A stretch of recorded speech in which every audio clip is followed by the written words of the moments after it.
On va passer au processus de dispensation.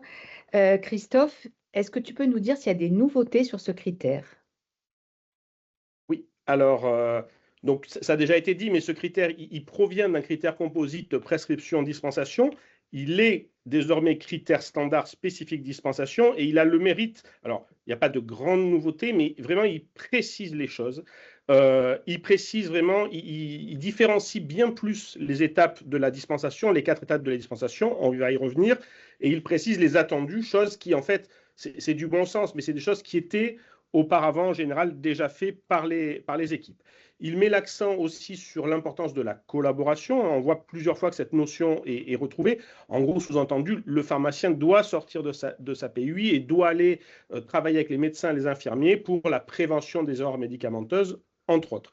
Et petit point supplémentaire, qui fait aussi le lien avec ce qu'a dit Véronique sur l'item prescription, c'est les logiciels. Donc l'importance, et là il y a le lien entre un dispositif médical numérique et un logiciel, soit d'analyse pharmaceutique, soit un LAD ou même une base de données médicaments, qui doit s'inscrire dans cette logique d'un plan de maîtrise des dispositifs médicaux numériques et qui fait le lien également avec un critère dont on ne traite pas aujourd'hui, mais qui est spécifique de ces dispositifs médicaux numériques.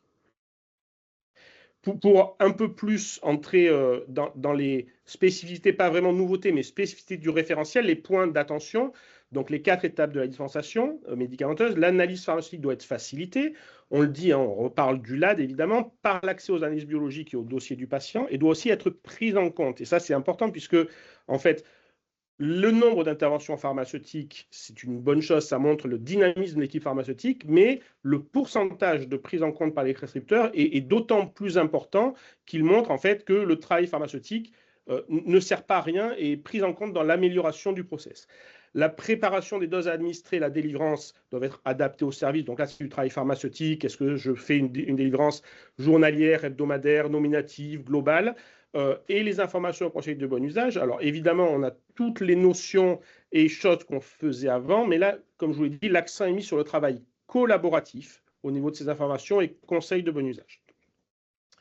Et en fait, des moyens assez simples d'évaluation interne, donc pour vous, pour améliorer les pratiques, mais aussi pour fournir des éléments de preuve lors des visites excusez-moi, de certification, pour l'analyse pharmaceutique, par exemple, le nombre d'interventions pharmaceutiques, mais aussi et surtout le pourcentage de prise en compte par les prescripteurs de celles-ci. Et là, on voit vraiment tout l'intérêt d'avoir un LAD adapté, puisqu'en fait, un LAD efficient vous permet directement d'extraire cette information et de fournir un élément de preuve lors d'une visite.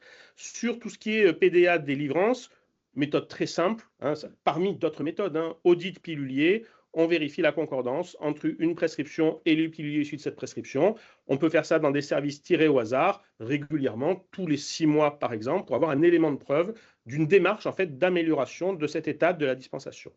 Et sur les informations et conseils de bon usage, on ne va pas revenir sur tout ce qui peut être fait en termes d'outils, de listes, de flyers mis à disposition des soignants, des patients. Et pour aller dans le sens de cette collaboration, vous pouvez chiffrer le nombre de réunions de concertation pluridisciplinaires auxquelles ont participé des pharmaciens, par exemple, sur l'année passée, pour le fournir comme élément de preuve.